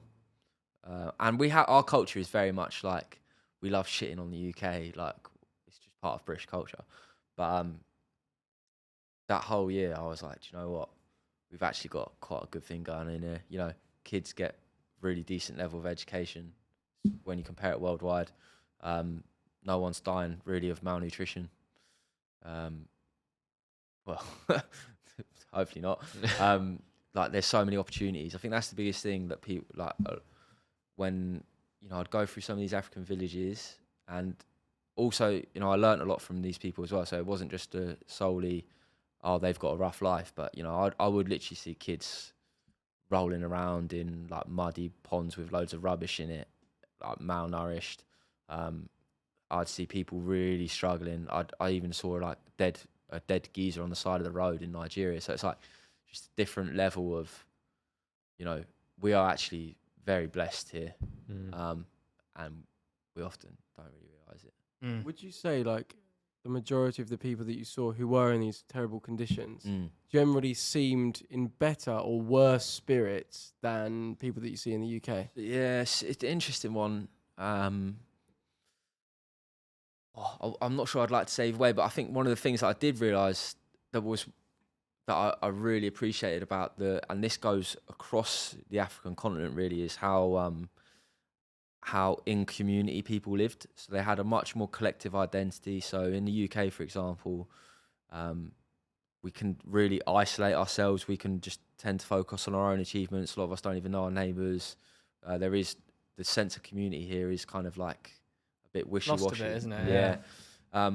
And, you know, in certain ways, it's still there. But I think in Africa, it's totally different. Like in a lot of the villages, a lot of times I'd see all the kids of the village playing together. I would see like all of the dads, all the blokes of the village, they'd be going out onto the farms or doing whatever the mums of the village will be like collecting. You could just see that people live in a collective identity, and like the villages are part of them. Their community is part of how they see themselves. Whereas here we're very much more focused inwards on ourselves. Well, I wonder if that is due to like here it is about like the people that want to sell you stuff. I mentioned it on our last pod about like they want to sell you stuff, and a lot of it is based on like if they keep you individualized and probably deprive you of that thing, that community feeling that probably makes you feel like actually I don't need to buy anything to fix my problems. Yeah. If they keep you alone, keep you feeling like be scared of your neighbors, so that we can sell you all the solutions. Yeah. Like, I wonder if that is actually a byproduct of living in the UK. Like, that's why we maybe shit on it, because it's designed to be actually less fulfilling deep down. Whereas those communities, I mean, I saw it in Uganda. Like, I was just sitting at one point, just chilling in the sun outside a hotel that I was in, and all these kids just come over and running and playing, and like the younger kids are holding like the almost babies, and they're just all like freaking in the best spirits. And I was like, you guys, like, they're obviously they haven't got all the gadgets. They've probably never even seen that stuff, but they were just like so pure. Saw it in the Philippines as well. Like, and it just like I just was blown away by how like on paper, like we look at these guys and they have nothing, and they seem to like create this vibe and enjoyment and community that is almost just like like the bare bones of humanity. No, I get it. It made me think back to when I was a kid, and like some of my best childhood memories are like when my mum and dad took us to like their mum and dad, their friends' houses that had kids the same age, and we'd all be out in the garden in the summer, like playing footy together and things like this. And I was like, that was so much fun. And when I saw kids like doing that, you know, a lot of Africa, I was like, oh, that's actually like such a nice environment. you not think that does still happen here, just less so in London? Nah, no, because I still live in Seaford, mate. I used to play on the street every single day as a kid, and like we'd all be out there. I don't see kids out on the street playing in the same way that we used to, like, you know, fucking playing football in the street and stuff. I play football in the street. As well, do you find that I do like think the people... capitalism thing that you were on about, like that selling stuff to people is like actually a sick point though. Yeah. I think you're pretty bang on. Like they want to, if you're trying to sell something, you want to sell it on, you are not complete, but this shiny new product is going to make you need to be in a state of lacking, whereas Yeah. community, shelter, like the general like basics of what we need, like will actually suffice us. Yeah. Like nature provides everything we actually need. Yeah. They cause Like- they cause the problem and then sell us the solution. Yeah, Yeah, mate, yeah, it's like that's classic. It is, and as well, like, do you find that, like, I don't know if this is just me, but like, generally, other people look at you in like, I don't know, like, they don't want to look at you in the eye. They don't want to even try and be social, like strangers, like almost you're living in fear more. No, 100. Do you experience that? No, but Like, you've always laughed at me when I said I started making an active, like a conscious decision to go to a checkout rather than a self-service to checkout, talk to someone. because it put me Yeah. in that social situation. But they're in a professional environment where they are meant to be paid to be nice to you in a sense. And yeah, there is still that connection. I'm meet talking strangers on the I'm street. talking like strangers in the street. If I walk past throw a generally few other compliments adults, about. Do you know what I mean? but then like say Yeah. if you're too far away to make that, I will get most like older men Yeah. dirty look every time. Because you Not look like a even fuckboy. see. Do you reckon? Is it just Listen, me? I'm asking, do you boys but experience it's not this? just you, but you will get it more than the majority because you look like a Is it the fuckboy. vest? It's the The ve- tattoos the vest as well. doesn't help. Is it the and- tattoos? 100% it would be. Which is annoying because you're such a nice guy. Luca, do you get it? You got long hair. You're wearing a white t-shirt. He doesn't get it. But you Fuck. It's the punchable face that you've got. Because I honestly think I've Yeah. got a punchable Like, do you face. think that? Have I got a punchable face? I don't know. He's being polite. He's being polite. I've always think. Oh, do you ever fuck like it. just smile at people on the street? Yeah, I try to. I say I do all hello. the time. yeah. I do try. I'm probably not the best at it, to be fair, but yeah, it is something I thought, like, how much nicer would the world be if you just like, if I just decided like, I'm gonna throw just free compliments to people when I see them on the street, just looking on, but your haircut's sharp, brother. They'll probably think you're taking a Let's piss. do though. it. Have you seen the guy from? I swear he's from Lewis. You kind of look alike, actually. From There's- what? There's a guy from Lewis. He's Steve like, Sidwell? nah, not Steve. No, he's big on Instagram. He just goes around like he does the things where it's like POV, social anxiety is scared of you, and he goes around like talking to absolute strangers, but he'll like drop compliments on them, have these like What, really realise nice. that you can actually like get on with anyone. He has these like unbelievable interactions with people because he's just pretty sick, actually. not afraid It's to like do the guy anything. that goes Maybe and we say, "Do you want a should cup do of that. tea around mine?" Yeah, I've also seen that guy, yeah, but different guy. That's a But yeah, bit much. Yeah, I wouldn't. I wouldn't do coming that. into my Taking it house. too Yeah. That's like, you can get yourself in hot water pretty quick there. You know, Yeah. you obviously going back to some of the stuff you've done. Yeah. New Zealand. Yeah. How obviously there's some big differences between Africa and New Zealand, obviously. Couple, but yeah. for you, what were the main similarities and differences with the challenges? Well, I guess like the main similarities is obviously it's pretty similar setup. Like team wise, numbers wise, we all live in a van again. But I mean, it was night and day really. Like we were with the tourism board out there. They set up loads of nice things just to do. Kind of felt like more of a holiday. Pushed it. No one tried to rob me, so that was sweet. Didn't have to cross any borders. The terrain was crazy, like lots of mountains and stuff, which was really brutal. And I was injured for pretty much most of the project as well, which was quite tough. But yeah, man, like New Zealand's a beautiful country. Probably actually the most beautiful country I've ever been to. It's crazy. There's just no one there. It's just There's empty. just no one there. Do you go Hobbiton? Yeah, did go Hobbiton, yeah. Class. Yeah. Never actually watched Lord of the Rings, so it didn't What? hit for me the same as it probably would for other people. But, you're the only one at the table that has watched it, probably. I would say it's more weird to not have seen Lord of the Rings than to see it. hard disagree. Have you seen it? What do you mean? Jabs, have you seen it? Dorkoid. 2 out of the 3 of them Alright, in the so- top 5 films ever made. 2 out of 6 Is it? people. Yeah. Yeah. I will say the content, obviously the cinematography, the actual filmmaker aspect, Yeah. I love all of that stuff. So like the jump up in quality of that was like incredible to see. on. One thing, Yeah. I saw it in the comments Yeah. and I felt it a little bit as well. The storyline Yeah. that came with the Africa, that obviously the actual Nuts, like eh? hell that you were going through, I'd say that like was, and obviously you can't fabricate that. Like if that didn't happen in New Zealand, like it's not as dangerous, so you can't Yeah. you can't invent those issues. But I do remember thinking like, oh yeah, almost each.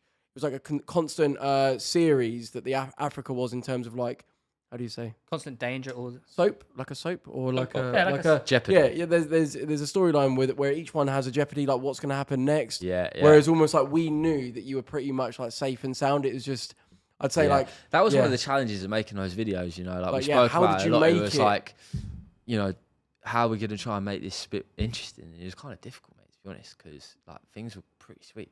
You know? Yeah. So I think, you know, we're starting a new series of videos now, which I'm really excited to make. But yeah, like the New Zealand was like an amazing experience, but there's no getting away there. It was nowhere near as like challenging or difficult. And Do you factor in that if you're going to do something else, like, oh yeah, we actually need to make it like a bit more dangerous, or do you almost go like, actually, nah, no, let's not do that because I want it to be fun. I think it's like that we're like middle ground. I think what we're doing now is like I'm taking on a set of different challenges that I'm really like interested personally that I want to do. Like the first one is getting this 5K time rapid. We're going to look at some swimming. We're going to look at some kind of fighting. And it's just how good can I get at this in 30 days and just document the process. Cool. You're going to do that in different like bunch of different sports, formats. whatever. Yeah, okay, mate. You talk about fighting. Would you fight on Misfits? Nah, I don't think so. What sort of fighting are you thinking? I'd quite like to. I wouldn't say no to doing boxing, but I'd quite like to just go into a real old school boxing gym, get like a Yoda boxing type of figure to just train me up for a month and just see how good I can get. Maybe do like a spar at the end. Maybe do like a proper fight at the end of it. But White collar. I don't know about all of the. you want to just take these different challenges on. Yeah. How good can get in 30 days. Are you allowed to say what some of the stuff you want to do? Or are you keeping that? Oh, Matt. Well, I'm open to ideas. You know, some of the first few we've talked about a few different things. Obviously, getting rapid is one of them. I've done a lot of long and slow miles, but running 5K is almost a different sport. Yeah, it's completely. Yeah. Swimming, I can't even swim at the moment. Wait, so you want to do Drake's Passage and you can't swim? I can kind of swim. Not very. Not efficiently. No, I can't really swim at all. It's the most technical sport as well. As his friends, do you ever go like, "Wait, mate, we actually need to like help him," or do you have to just let him go? Yeah. You have to let him go. You're gonna have to get I'm adult like a swimming bird, lessons. mate. You gotta let me fly away. Wow. Yeah, swimming, fighting. I think I would like to try all different types of fighting: boxing, jiu-jitsu, sumo wrestling, everything. Just give it all a bash. But triathlon. Triathlon would be a good one. Little Ironman. Ironman with like a log on your back. That's a bit much, innit? Do you reckon it'll always be solo things, or do you reckon you ever could do like a tag team, like the two gingers could easily like come together? And do an Ironman.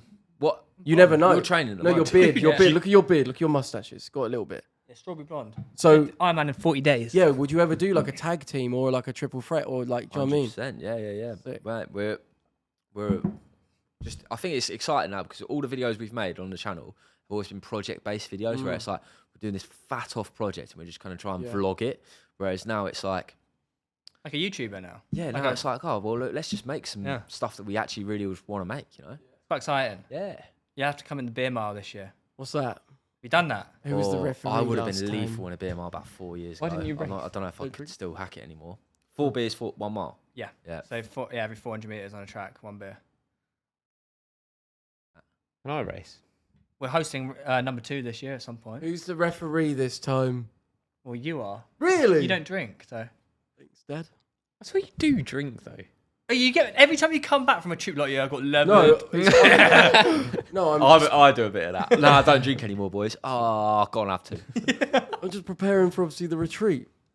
Oh, So yeah. quite yeah. frequently So you're not I actually drinking- want to ask you, have you spoken about this retreat yet? Yeah, well, on the Ollie Edwards episode, which was the one before we just recorded. So Theo doesn't know, but Luke does. Okay, what's the deal with this? What? Ayahuasca, yeah. Like, that's some Ayahuasca. pretty mad shit, innit? Firstly, are you open to psychedelics or plant medicine or anything like that? I'm open to hearing about it. Whether I do it or not is another. I think I'd need to know a little bit more about the game. Yeah.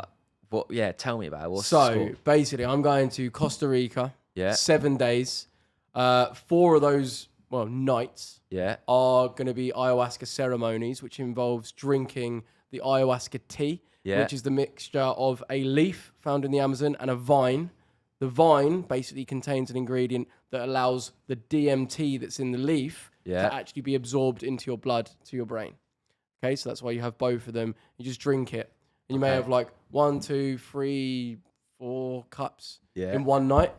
And then it what can last happens? between like 2 to like 8 hours. Some people first night might not feel anything. Really? Some Yeah. people may experience it like straight away, but apparently the plant, the medicine, it knows you're going to take it. It knows how many days you're about to take it, and it knows exactly what to show you in order to release the trauma or whatever it is that you need to be your purest, like utmost self. You nervous? I'm ready. Put it that way. I'm excited. That was cold. By I'm the way. so fucking Are you buzzing. nervous? I'm ready. No, but 100%. It's like any trip, any like adventure that I go on, I'm going on it, but it almost feels like it's for fun. It's for like, I'm like ignoring like. Are you making a video? Addressing, I will document it. Yeah, it might be a bit hard if you're off your for my own like self. But they Yeah. say, bro, like you're gonna see exactly what you need to, and it may be stuff that you don't want to tell anyone, like serious stuff. Like one person. This is a very extreme case. Yeah. But one person that opened a retreat in Costa Rica that Spencer went on, the Spencer Owen, Spencer FC. He opened that retreat because he was like a millionaire that had everything, business, whatever, but was cheating on his wife, doing drugs, doing all sorts. And he didn't know why he couldn't just like be content with what he was doing and why he was looking for more and almost carrying around this negativity. Did ayahuasca and had to actually relive and see when he was molested as a 2-year-old and how that impacted him for life. Now, I don't think I'm going to be going through something like that, but it allowed him to, through actually reliving that, and it was the most painful thing he's ever done. He was actually able to release it and see why his grandfather did what he did and almost see how he could actually forgive him. He doesn't want to be doing that. Yeah. And yeah, it was basically like this mad experience that he had that. And he was like, I now want to go into helping people in this way in a medicine form. And he opened this retreat, stopped all of his other businesses. And yeah, basically there's other like very credible, very intelligent people, scientists, all sorts, you can research it, that have done this and basically say it has absolutely transformed them for the better. I now like. Have you heard any bad stories about it? There is many. Is there?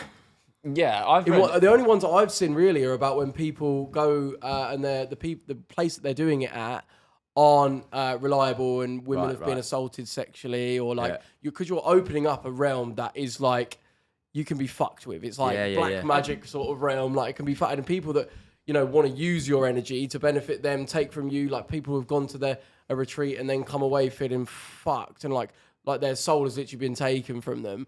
And it's where like these healers know how to manipulate you in a negative way as much as they know how to help you. So it's very important where you go to, and like the place that I'm going to, like I've done a lot of research on, and it's a very credible the overwhelming place. majority is like positive experiences. But I'll never forget that one experience that I read about where the guy was like, I literally, whenever he was on his trip, and they're not massively long normally, are they? Maybe hours. But he lived like another life for like 3 months or something, and he had like a wife and kids, and then he came back came out of it, and then he was just like, oh my god, like I've lost everything. I'd like to know Like you believe in God, right? Yeah. So like, do you when you hear about this, do you believe that like God's showing you another realm there, or is it the devil?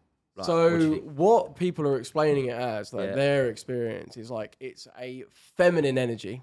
It's like a grandmother energy, and it's operating with love. The ultimate thing here is love, and it is showing you what you need to see. It may be very difficult, but you're seeing what you need to see and experience in order to release that which doesn't serve you. And obviously, people release that through like throwing up, diarrhea, like it's like you actually physically let go. Yeah. And people have gone there and like been cured of like serious diseases, like cancers, like all sorts, like, and it's not just like a one-off. Like this is very common, like physical ailments as well as like mental, spiritual ones. And people have been like, I was an atheist going into this. I did ayahuasca, and now I believe in God. And it's like, they say like, a lot of people can't put into words because it's almost like this 6th, 7th, 8th sense that we can't even express or put into words in this like human way experience. Like like people do struggle to like communicate word for word exactly what they experience, but they say that it's changed me for the best, and now like I'm able to operate from love rather than this like negative vision goggles way. If you get me. I know. I really relate to the sense that like as humans we have such limited tools in how we're able to perceive the world, and this does sound like some mad little dimension going on here where all of that maybe doesn't matter anymore. And it kind of, when you talk about it, I'm like, I see, that would be how maybe like God would see things in like all of these different realms that we only have maybe access to 2 of them. Yeah. And then this little ayahuasca trip takes you on. So I'm mad when you see them all, but I'm also like, oh, I don't know if that's a good thing or not. You know, like, were we meant to see that? Have you? I don't know, were we? Well, apparently it's just the ultimate truth, and like I like. But do you think what that this is like? Do you think we were actually? Do you think you're able to handle that? Well, Like, do you think humans are able to handle that? Well, it grows here, so like if it's here, like surely it's here for a reason. Like, why would it be here? Why would it be grown in the Amazon? Why would people have stumbled across it and made the tea and drunk it before to discover it? I feel like if everything does happen for a reason, then surely that has happened for a reason. Have you ever thought about like the first person who actually like? Imagine you're the first person. Imagine you're in like the jungle kicking up a how tea. would they How do you and you're explain like- that to Do you people? know how many people died trying to find something like this? Guys, as this well? is where you have the stoned ape theory. Like, as in we were apes. Someone did either mushroom, like a monkey or something, accidentally ate magic mushrooms, or like I don't know, ayahuasca or something, and then became like the intelligence of the human. Like that's where like there's a theory behind that. So excited for you to return. That sounds a little bit. Same. Like so, I go on the end of July. It's 7 days, and then that's that. Leading up to it, I have to cut certain things out. So no pork. Obviously, like 4 weeks out. Yeah, I don't know why. What? I need to actually look Sounds into like why some no sort pork. of Muslim thing now. No. But I wonder if they're onto something. There's a reason why. Apparently, they're like It's because a lot they of say people. that pork used to be very dirty meat back in the day. Oh, I wonder if there's more than that because a lot of people say like, oh yeah, after doing this, like, I don't actually want to eat pork ever Isn't again. the cow like a? And so obviously no like say- caffeine, no alcohol, but Pork then is close pig. to it, 2 weeks out, no sex, Yeah. no red meat, no spicy food, no ice cold drinks, and then like a week out, like it's just absolute blandness. Like you can't have any salt, like Salt. you have to limit. It's absolute. I couldn't do that. Come on, G.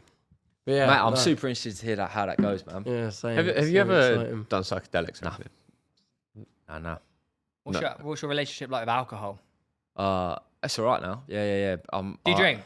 Yeah, I will drink, like just not loads. Just have a couple pints. Have you ever done a marathon drunk? Yeah. How was that? Oh yeah, mate. I did a beer marathon back in the day. I did 26 Coronas and ran a marathon. 26 Coronas. Mate, how do you move after? Like, as in I your mean, stomach barely. must have What's been. like that? You seen the French wine marathon? Oh yeah, I want to give that a go. Yeah, That looks like a couple of proper friends laugh. did It's like the it. done thing. Like Every- everyone's doing that. It's like every mile or every like a couple We of could miles. Freezy we could did. give that a go for you. I would What love do to you do it. reckon? Freezy did it Yeah. last year, but they with Harry and George Clark. George, yeah. But apparently, like Harry, Did they finish it? They finished it, but Harry was they? having like multiple wines at each stop. Just wasn't doing one Well, wine. I've heard it's like actually a proper good laugh. It took like 7 hours, I think. And there's Yeah, a I'm there's a sure. cart that follows you. Yeah, and you get Try and sweep do you it. up. Yeah. Oh, I'd be all over that. Would be great. Mad thing right now. We've Well, got a funny a little thing to end on. Yeah, wait, go on. I've got like bare viewer questions. Yeah, I we haven't should mentioned we any should of. touch on them. We should. say those. We want you to try and rank Go on. the stuff you've done in terms of easiest to hardest. Cool. So we've got the New Zealand run, Probably, Africa, Yeah, go on. Buried Alive, the carpooled marathon, Mm-hmm. I can't believe we didn't speak about that more. That is fun. and obviously running home from Asia. So hardest is Africa. Second hardest would be running home from Asia. Third would probably be the Buried Alive, just because I had to train a lot of fasting to do that. Then the carpool marathon. Although they're pretty close, and then New Zealand after. Oh, it's just the easiest. And does anyone think your real first name is Hardest? It still makes me crease when people come up to me in the street going, "Oh, this Geyser." I'm like, it's actually so funny that people see We've my been face and think referring "Hardest to Geyser." you as just Hardest. You know, this whole time, just Hardest is coming on. But no would one's be actually sick. thought that's your I biological don't name. think so. Hopefully not. No, that was my own question. All right, but we have got some questions from the Wafflin Mafia. Right, it goes, which country or region left the biggest impact on you and why? I think probably the Sahara. So there's these people called the Sahrawi, and they're in a refugee camp in the middle of the Sahara Desert, and they've been there for about 50 years.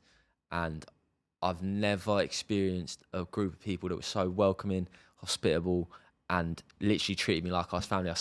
Me and Luca actually stayed with them. We went back this year, stayed with a family for a week, and we were literally treated like we were part of the family, which is just like the most beautiful experience. So not like, oh, you're above us, oh, we want to just serve you. It's more No. like, no, you're one of us. Yeah, and your it was family. like it was an incredible experience, and we were there for a week. It's obviously a refugee camp, but hosting people is like a massive thing in their culture. So that was really cool to actually have that experience. It was sick. Arse. CC_piano88 says, how do you recover? Do you have a routine, cold plunge or certain supplements? Never been big on recovery. Just keep running. There's no need to recover. Well, do you know what the best recovery there ever was? Is good 8 hours sleep, Yeah, just or go to even sleep. even 9 or 10 if you can get it. Yeah. So yeah, lots of sleep and a cheeky little Huel. Come on, get protein. Get that. Bread. What's it like having Gaz Cook as a father? What a man. Oh, who Wait, said what? that? M_Blomfield. Oh, okay, yeah. Who's I know that? Oh, it's my dad's mate. Oh, right. That's so random. That's so random. Well, producer man has just put it in there. My dad, yeah, what a bloke. Hero. He started running marathons when I was about 4, probably. He must have First person I inspired saw you. running, and I was like, that's sick. That's Dad's class. Superman. He runs well far. I'm gonna do the same. Is he your hero, would you say? I don't know if heroes. I don't know if I would describe anyone as my hero. But I guess like Inspiration. yeah. Yeah, my mum and dad both like sacrificed a lot to give me the opportunity of life. They're great people. Do you have any like main inspirations, like not necessarily idols, heroes, but like inspirations? There's definitely people I've looked at and thought like Theo Baker. they were sick. Like Mo Farah was a big one. Obviously, Mm. he was kind of our era, like London 2012. Like he smashed it. It was like, and he's got an incredible story as well with coming over from Somalia and things. So he was a huge inspiration. But I kind of draw inspiration from a bunch of different people. Like I remember even looking at like a David Blaine back in the day. You know David Blaine, Yeah. thinking like he's just going out there doing things that literally sound impossible and just making it happen. Which The I thought buried was alive sick. thing is something he would do as He well. literally did it. Yeah, Yeah. that inspired me to do it because I saw him do it and I was like, that's sick. He's really gone wayward these days. But Conor McGregor back in the day, like his rise, I found super like inspiring. It was like he was funny, he was charismatic, he was just going blasting people out and like, I don't know what's quite happened to him in recent years, but like on that Chasing way that up. high. Well, yeah, I think he's so famous as well. I can't even imagine what like that kind of level of fame and wealth and all the rest of it how that would mess you up. So I think he's probably just gone through the absolute ringer of that, hasn't he? But yeah, on the way up, like everything he said was just like hilarious. He would light up a room and then he'd just go bang a geezer out, and it was like That that's stadium for a sick. weigh-in. Yeah. So yeah, bunch of different people. I think that I've like Yeah. All right. What is your ethnicity? Celtic as fuck. So you're like a Scottish man Scottish deep boy. down. Yeah, my mum's Scottish, all her family's Scottish. My dad's half Scottish. Oh wow, you're like Yeah. proper Scottish. Yeah. What gave it away? Well, so you're wearing an England shirt. Yeah, I'm English But boy. deep aren't I? down, you're yeah, like. my roots are Scottish. Would you say that you are proud to be a Scottish man? And can you do a Scottish accent right now? Scotland, we're going for a wee jog, lad. That's not bad. Now it's Luke's turn. That's Luke's turn. But guys, this is his moment. Oh, you've day bottled you're that. You've ugly. bottled I that. always We've got bottle. another question see? from See, Tom. look, that's the sort of what's the word? That would motivate Gus. Gus Cook. You Russ. just can't get 'Cause Gustavo like, out of yeah, it. like, innit? No, so let's say like, oh, people will say that I'm a pussy. That doesn't work on you to call you a pussy for not doing things. No, Does it that's not? Does it, No, I bet it that doesn't. works on you, doesn't it? Is it? Yeah, I bet it does. Oh, it probably does. All right, how much to shave your beard? Ooh, mate, never. Seven figures. Wait, why? 7 Because What I are you look hiding? like a little girl without it, mate. What? I can't do that to myself, can What I? do I look like then? You're used to. We've already talked to your feminine Some people touches. say I do look like a lesbian. Didn't I say that to you last week? You actually give that vibe as well. Lesbian? Yes. No, I think I've been If you told that shaved before. off, yeah. Yeah, if I shave my beard, oh my god, yeah. Not to stereotype. What did he think of Benidorm last month? What Oh, did you yeah, go did go Benidorm? Yeah, You're my Benidorm. mate, Sticky my mate Stag Vicky. do's. Yeah, my mate Stag do. Get Yeah, involved. did go to old Sticky. Well, she's she's dead actually now, isn't she? dead. R.I.P., Yeah, yes. some other bird now. No, it's her daughter. No, it's not. No, she's called something else. Can't Chinese remember. Alan. Yeah, it was, Benidorm's probably like top 3 biggest shitholes I've ever been in my life. It is Was it class, though? horrendous. No, it was terrible. We had an Nah, idea. it was class. You know, that's a terrible word, guys. Class, but Yeah. it's terrible. We had an idea for a video of doing like best holiday versus worst holiday, and we were going to go Benidorm. weren't we? Benidorm would be like the Oh my absolute god, we most- should do something like horrendous. that. It's just an That would excuse to be- go Benidorm. No. Why would you? Wait, What an what- excuse? Yeah, no. mate, no one wants an No, so excuse like to go best there. holiday, so like Dubai, and then we said Luke to Benidorm No. Why am I not allowed to the good place? because you yeah. Hello. Oh, Why is Worthing so clear of Seaford? Obviously, us boys are from Seaford. Well. Russ is right. Oh, that's Gus is that's from con- Worthing. that's West side. Contentious, that. West side, massive. Nah, Worthing's unreal. Is it? Have you boys ever been Worthing? Yeah, Yeah. of course. Not out in girlfriend Worthing? works You there. done Not a night out out. in Didn't Worthing. realise that was a thing. It's not really Yeah, anymore. where It can you used go to in be. Worthing? Not even a night out. It used to be. We used to have a place called Bar 10. Used to rip that up back in the day. Bar 10, we had Liquid Lounge, Sticky Licky.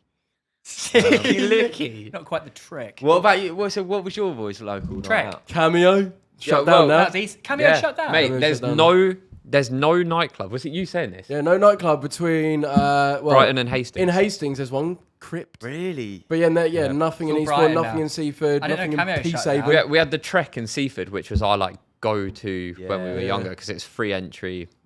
You could go there on your own and you'd know like Every 20, Same 30 bartenders, people in same. there. Christmas and Eve was class. Yeah, it was. But yeah, that shut down.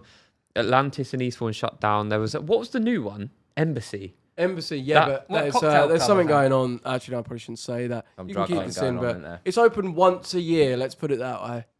Oh, okay. Right, yeah, I get that. I know Cameo in Colombian Eastbourne. probably an Albanian special. That. I'm not saying anything. You're getting killed. Do you reckon? Nah. Mate, No, I didn't say anything. they're coming for your head, mate. Please.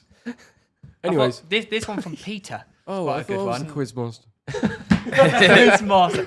Have you got any pictures of your feet? Oh, I was going to read out that one. This is my feet. Surely you've got no No, it toenails. says after My his, toenails are looking after pretty his healthy right now. expeditions, not just randomly. Send me pictures of your feet.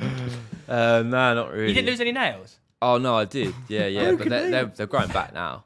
I got a couple mash up toes. Mash up toes. Yeah, like they're just the Mangled. nails are all weird and like Footballer's feet. and like some of the toes nails are off there. White footballer's feet. Fair enough. Did going on such a great adventure change or alter your perspective? We've already sort of done that. Like, do you now just view the world different? Yeah, you surely do. Not to answer for you. but- yeah, he does. Yes, he does. No, I think one of the biggest things that I learned as well though is just that like there's so much that I don't know, and the more you learn, the more you realise that you actually don't know shit about Yeah, shit. the more you learn, So, the more you know, the more you don't know. The more you know, the more you realise you don't know. Yeah. Yeah. Yeah. Something like I that. don't know nothing. Yeah. What's the one song you listen to the most while running?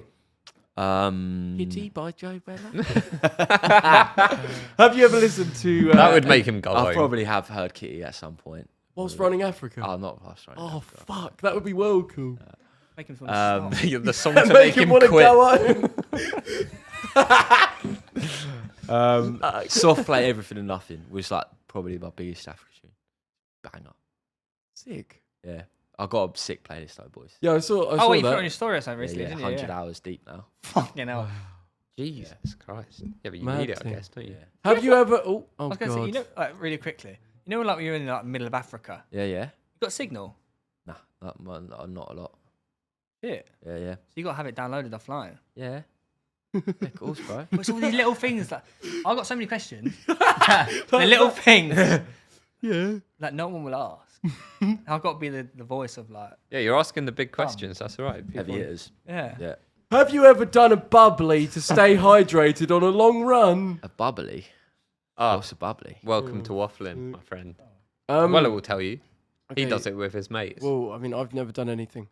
You have. do all the In time. a- we Austra- filmed him do two Whoa, up what? in Edinburgh. I'm trying to think what could a bubbly Okay, mean. so It's in Australia, it's my called a mind's going bubbler. west. A bubbler. They're G'day. fucking bubbler. No, yeah, like, but it's basically involves you're going for a wee, Yeah? but you're angling it upwards Into your mouth. into your mouth. Oh, that's crazy, chat. No, Yeah, it of is course right. I've So never it's in done like that, yeah. obviously to stay hydrated, like for medical reasons. Like, have you ever had to do a bubbly? No, I have drunk my own piss on a few times, but I've never. Was it for life or death situation? Nah, more like for jokes. Oh, so you have done a bubbly? Yeah. Not Third no, party I've never, bubbly, I've third never- party. Yeah, I've never directly. You put it in a pissed cup? Yeah. Never. I'll direct- say it's I've worse. never gone straight from cock to mouth. He did it in the toilets in Edinburgh. Yeah, we've got like footage of it. Surely there's a lot of like spillage going on with that. How It goes all over his face. are you going direct? Like, are you getting the stream first and then angling up, or are you going like direct from the off? No, you do start the Great stream start first the and then stream. go up. Start the But, stream. like, Which That's we- got to be messy though, because Wait. in the process you've got to be. That's going everywhere, isn't it? It's Yeah, kinda yeah, mad well, that- someone would have had to clean that How up. mad is it? There's And it wasn't him. There's a hard drive up there, right? It's got the unedited footage of him pissing in his mouth. And they've had to blur it. Twice. I don't even do that, man. I don't know what you're talking about. How fast can you run 100 meters, Russ Cook? Oh, that would be a good test. I'm not sure. I reckon probably about 13 seconds. Oh, me in year 8. That's a classic, mate. I ran 12 seconds in year 8. I'm all slow twitch, mate. I've got no fast twitch Yes. left. Do you think you can beat Theo Baker in an endurance race? Obviously not. Depends what endurance race it is. I can't swim. or cycle. Triathlon. Okay, running. Do you cycle? Okay, marathon. Obviously you'd I win. think I could beat you in a marathon. You What- could do a sub-3 marathon, couldn't you? Yeah. Yeah, that's fucking mad. Okay, triathlon. You'd win. I want No, Theo I to don't back think- himself in something. I don't think I'll beat I'm the you in beta. triathlon. I'm This the guy has the beta. biggest aerobic base I can't Earth. swim though. Yeah, You don't need to but swim. my deluded In a brain thinks I triathlon. can beat him. Breaststroke. Do you think you could beat him in a marathon? No, but in In a like penalty shootout on a Christian Ugandan beach. scripted mud wrestling. So there's nothing you think you could beat Russ Cook endurance-wise in? In a 400-meter freestyle swim race. You could beat me in a triathlon, bro. No, because the run and the bike is where you make up the time. I can't even. I haven't ridden a bike in years, like You properly. Mad Actually, Zone that's a 2. lie. I ride my bikes all the time. Yeah. Theo, is there any form of running race that you think you could beat Russ at? I would say 100 meters. Yeah, I would say 100 meters until I pulled my hamstring last year and I'm scared to sprint. Oh, so you don't back Oh, yourself bro, in you've got to anything? back it a bit. All Go right. Then What I come on, give us something. Give us some chat. 400 meters. Yeah, nice. Nah, I'd smash it. How quick? How quick? 200. How quick can you run a 400 meters? Minute? Reese did Nah. a 55-second on Thursday. Okay, yeah, maybe 65 then.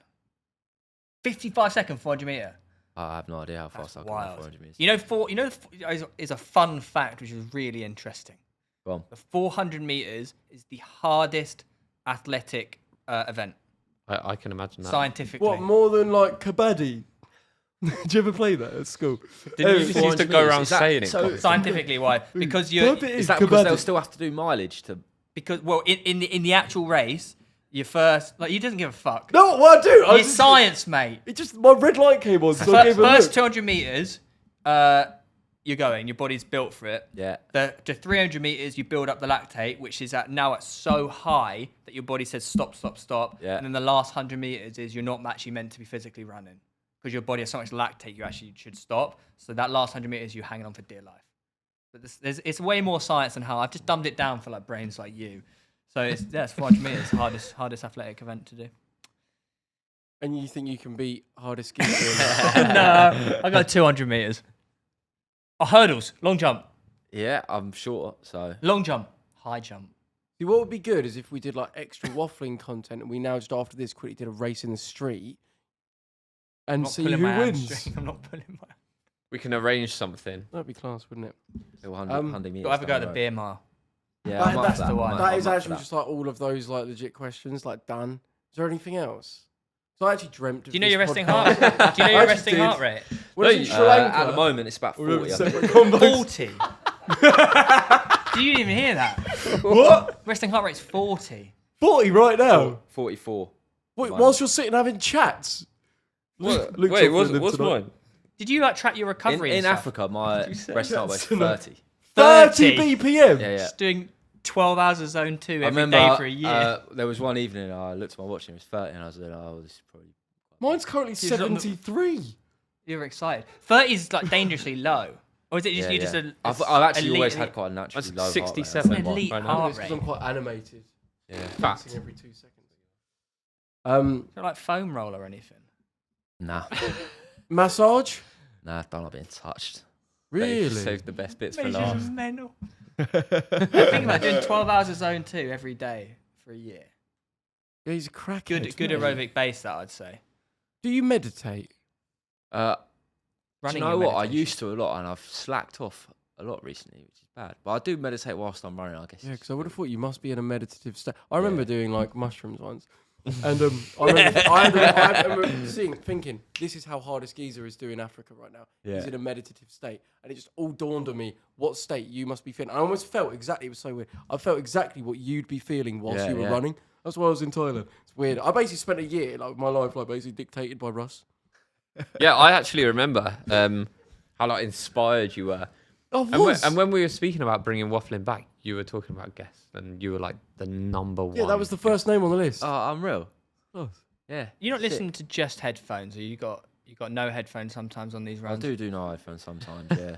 Like, because you can't just you can't just have headphones on for a year of your life. No, well, you can. Yeah. Surely, like. But You I is always, my method normally is if the mindset's bad, Yeah. then I'll get some kind of podcast or audiobook on to like try and help me just change up real quick. And if the mindset's good, then I'm happy to just go few tunes or no tunes. Shit, no earaches. Do you know when you get? Now I've got the over-ear headphones. I don't get the earaches. I'm not keen on them ones. They're way better. You reckon? No, Yeah, you way can't. If you go a noisy road, mate, you can't hear shit. Yeah, no, but you know your surroundings. Shit, guys. When the lions are coming. Like, I don't know. Oh, please don't stop. Have you not got any more questions? Yeah, Theo, any more personal deep questions? Got a few. Favourite flavour of Moaz? Go on, Theo. What's the most amount of calories you ate in a day? I don't know, bruv. I reckon like 8,000 probably. 8,000. Yeah, I could easily take down 8,000 on any given day. Any given day. Yeah, Well, like, you wouldn't have to do I could anything. Drop 8,000 calories. Yeah, it's cold. Respect. Do you think you're healthy?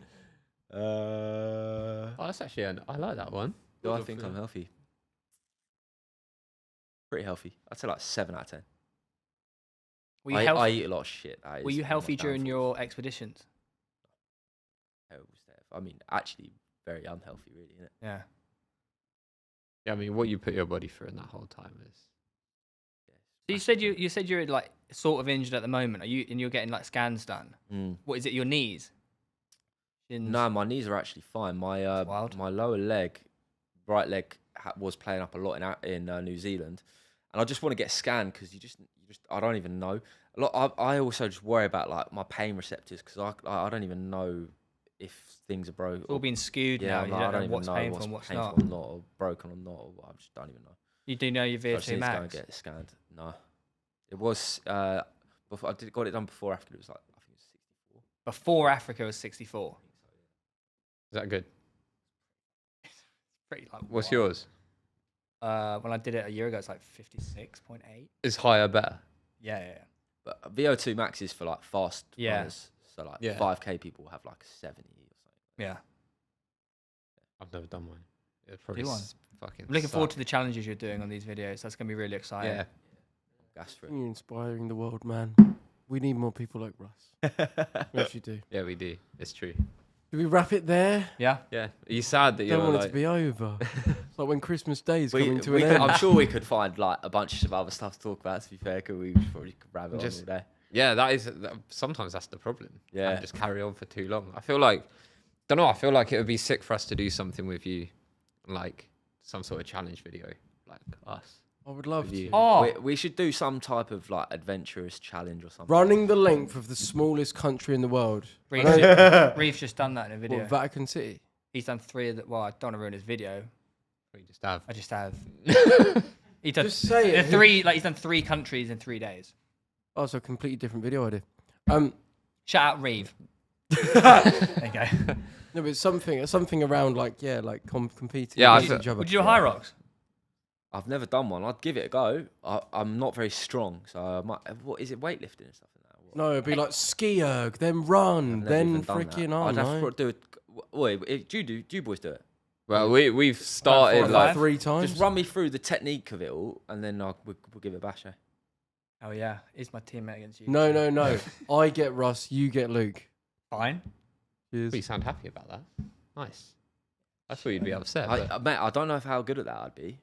What? It's 1K. 1K 8 times split Okay. between 8 fitness events: 1,000-meter row, 1,000-meter ski, sled push, sled pull, burpee board jumps. But the boys I see him doing hard, big boys. No? You don't need to, but is like that all just to be honest, if mirror you're muscles? fit at running, you'll be fine. All right, A 1,000-meter sled push. 1,000-meter ski, 1,000-meter row, 50-meter sled push, Oh. 50-meter sled pull. Fucking hell. I thought you said like 1,000-meter for everything. No. But yeah, mate, this has been sick. Honestly. mate, I'm gassed.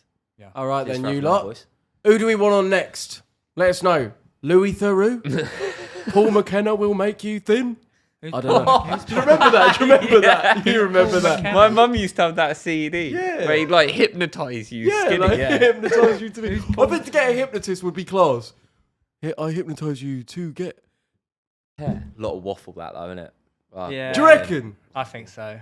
Yeah, I reckon how they fill in a 1.5 hour podcast with just pure chat. Imagine they hypnotise Theo and just get him to start. The gig's over as soon as you go, okay, you're going to hypnotise me. They go, yeah, and then they can't do it. And you go, well, shit. Yeah, that would fuck That's everything. it. Hour See ya. and 20 left. What should we talk about? Fuck. But they say it's all about you have to be the right sort of person Oh, to but be able he'd to be do able it. to It's hit susceptible now. Yeah. Bollocks. Anyways, let us know the sort of guests you want us to have on next. Of all kinds, we are open to anyone.